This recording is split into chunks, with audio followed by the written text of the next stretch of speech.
लग्नाचा आमिष दाखवून एका तरुणीवर वारंवार अत्याचार केला जात होता। काही दिवसांपूर्वी प्रेयसीने लग्नासाठी दबाव टाकला असता तरुणानं लग्न करण्यास स्पष्टपणे नकार दिला। त्यामुळे तरुणीच्या तक्रारीवरून पांढरकवडा पोलिसांनी आरोपी विरोधात गुन्हा दाखल केला। अश्वजित देवीदास नराळे असं अटकेतील आरोपीचं नाव आहे। आरोपी अश्वजित हा घाटंजी येथील एका शाळेत कार्यरत आहे। पांढरकवडा येथील पीडित युवती ही 26 वर्षीय असून ती घाटंजी इथं एका महाविद्यालयात शिकत आहे। अश्वजित नात्यात असल्यानं त्यांची ओळख होती। 2022 मध्ये अश्वजितनं युवतीला आपल्या प्रेम जाळ्यात ओढलं। दोघांमध्ये प्रेम संबंध निर्माण झाले। दरम्यान अश्वजितनं तिला लग्नाचं आमिष दाखवलं।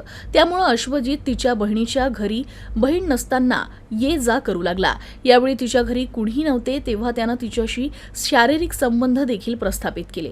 तो तिच्यावर वारंवार अत्याचार करत होता। लग्नाची गोष्ट निघाली की आपण लग्न करू असे तिला सांगायचा। मात्र त्याचा दुसऱ्या मुलीशी साखरपुडा झाल्यानंतर त्यानं पीडितेशी लग्न करण्यास नकार दिला। त्यानंतर पीडिता त्याच्या घरी गेली असता त्याच्या घरच्यांनी सुद्धा तिला धमकावलं। अखेर पीडित तरुणीनं पोलिसात धाव घेतली आणि पोलिसात तक्रार दाखल केली। प्रकरणी पोलिसांनी गुन्हा दाखल केला असून तपास सुरू केला आहे।